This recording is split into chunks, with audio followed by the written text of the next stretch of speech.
Good morning, good afternoon, good evening, those of you on TikTok, YouTube, and Facebook platforms. I am T. Clay, and we thank the Most High even for those of you who have subscribed and those of you who have followed and those of you who are about to do it.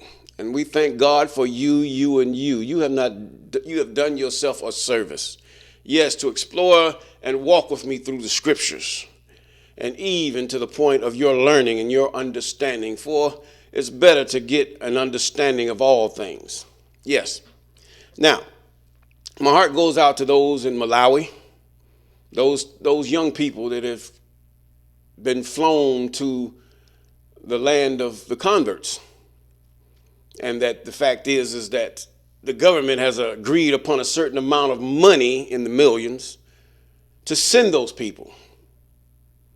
Now, we know in the past of Africa's past dealings that a lot of times there were governments that have sold people even unto being servants, forced servants.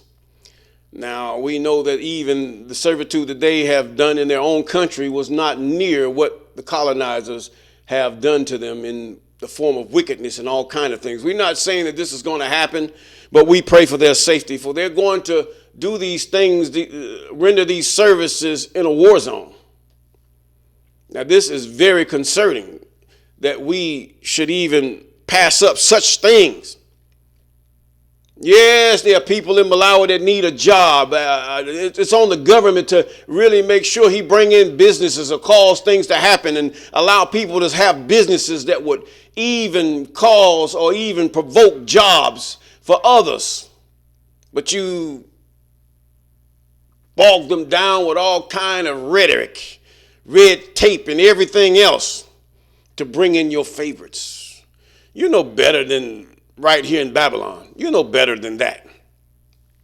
But the fact is that going over there for those young people and you receive money, that is selling your people.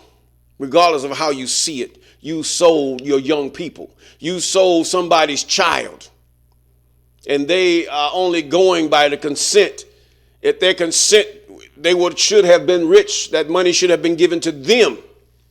And they should have negotiated the conditions of their labor, not you. You're wrong. Yes, they have to pay taxes. They know that. They will pay taxes in both lands.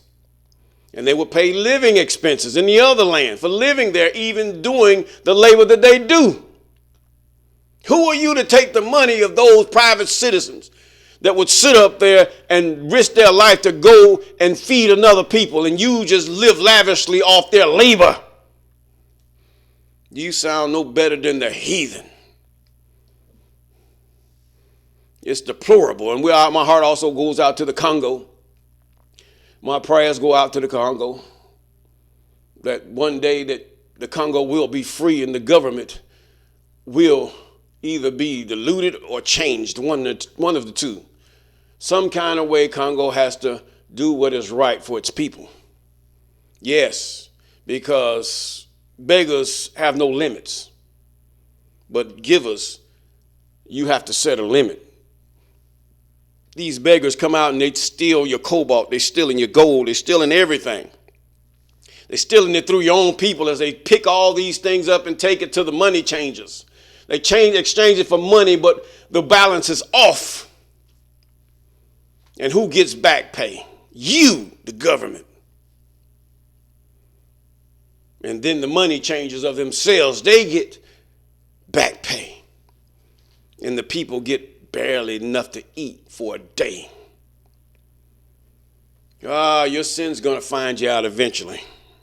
Even all these countries, you will be the ones that curse the whole continent, that will cause it to go in total chaos. You are the ones that should be put aside and put into the Red Sea somewhere, because you have become just like the Pharaoh of old.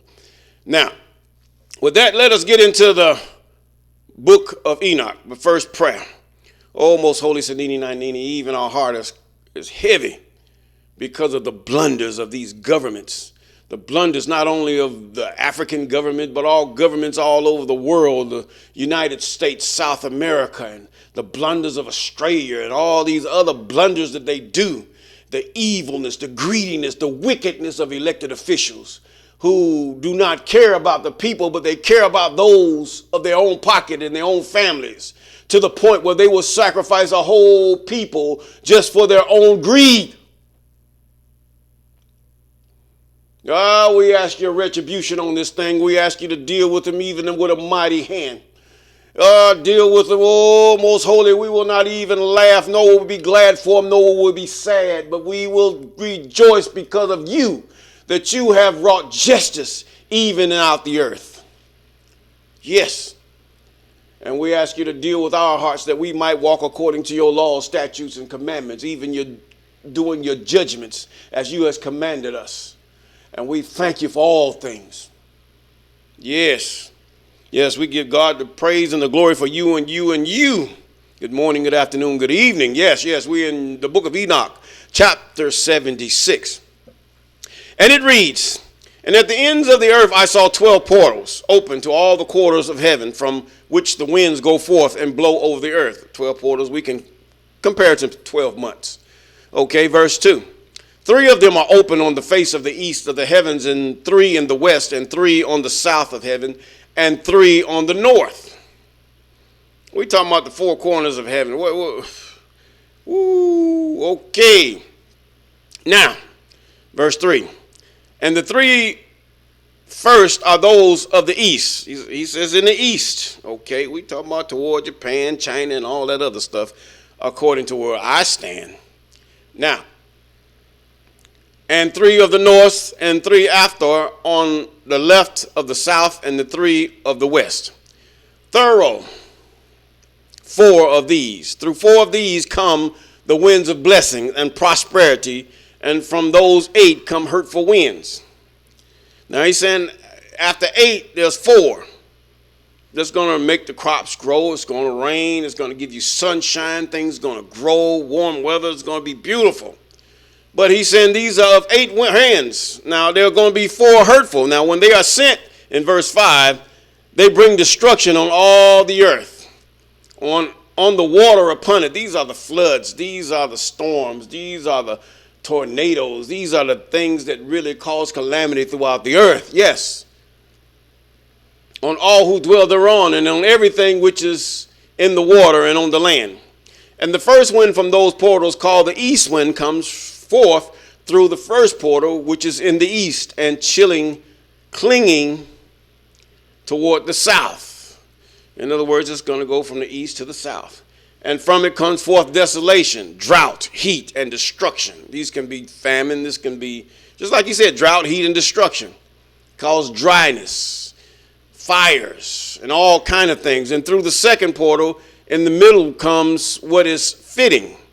And from it there come rain and fruitfulness and prosperity and dew. And throughout the third portal, which lies toward the north, come cold and drought. And after these come forth the south winds through 3 portals, through the first portal. Of them inclining to the east comes forth a hot wind. This is like desert climate, yeah. And through the middle portal, next to it, there comes forth fragrant smells. That's like spring, yes. Spring and rain and prosperity and health when things are budding forth. And through the third portal, lying to the west, comes forth dew and rain and locusts and desolation. This is mostly the summertime. And after these, the north winds. From the 7th portal into the east come dew and rain, locusts, and desolation again. And from the middle portal in verse 14 comes a direct direction, health, and rain and dew and prosperity. These things give and take. They give and take throughout the seasons. You have floods, you have hurricanes, you have all kind of things. And through the third portal in verse 15, in the west come cloud and hoarfrost. This is the winter. And snow and rain and dew and locust. Now it depends on what part of the earth you're in. And after these 4 are the winds, are the west wind through the first portal adjoining the north, come forth dew and hoarfrost and cold and snow and frost. Now you have to remember he's translating this through an English mindset. The earth was one at this time. There was no division of the land. There was just one land. Some of you say Turtle Island, and yes, it might have came up. Americas might have came up. I cannot deny that point, but there was one land. Regardless, he said, let there be land. And how that land, when God had made the land, he had given his angels according the power to even create these things, because he delegates this power in order to bless what he's about to do. Now, he said in verse 18, we're going to go to 18, and through the last portal which adjoins the south comes forth drought and desolation and burning and desolation. And the 12 portals of the 4 quarters of the earth were therewith complete. And all their laws and all their plagues, laws. Let's get down to the laws now. All their laws and all their plagues and all their benefactors have I sworn to thee, my son. Have I shown thee, my son Methuselah. Now this is what he's saying to Methuselah, the longest living man on planet Earth, that has been to this day and now on planet Earth, according to this narrative. Now, he said, I've shown thee these things. He says now, and the first quarter is called the east because it is the first, and the second the south because the Most High will descend there. This is when the Most High comes down. Oh, and that great getting up morning. 2, yes, there is quite in a special sense he who is blessed forever descend. And the west quarter is named the diminished because they are all the luminaries of the heaven wane and go down. And the fourth quarter named the north is divided into 3 parts. The first of them is for dwelling of men. The second contains seas of water and the abysses and forests and rivers and darkness and clouds. And the third part contains gardens of righteousness. And I saw 7 high mountains, higher than all the mountains which are on the earth. Thence comes forth the hoarfrost, that's the winter days. And seasons and years pass away. And I saw 7 rivers on the earth, larger than all the rivers. One of them coming from the west pours his water into the great sea. The great sea is one earth now. And these 2 come from the north to the sea and pour into their waters into the Eurythian Sea in the east.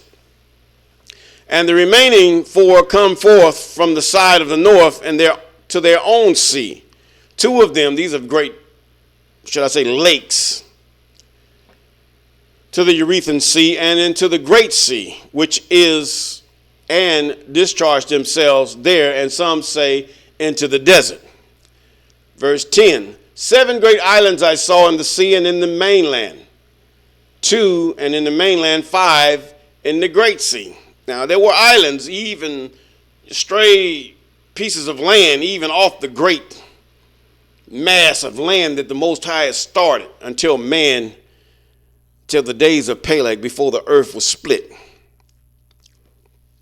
Now, in that time, he has shown Methuselah some great things, some beautiful things. This was before the flood, and how God had formed the earth, and how the earth is set, and how things, the workings of the winds, the suns, the stars, even the moon, how it dictates what happens upon the earth and around, and even in outer space that we call outer space. Those things that causes us to really look up and say, thank you. Because all these things are for the service of man. And even they obey the commands even of the Creator that created them. And with that, we're going to say, peace.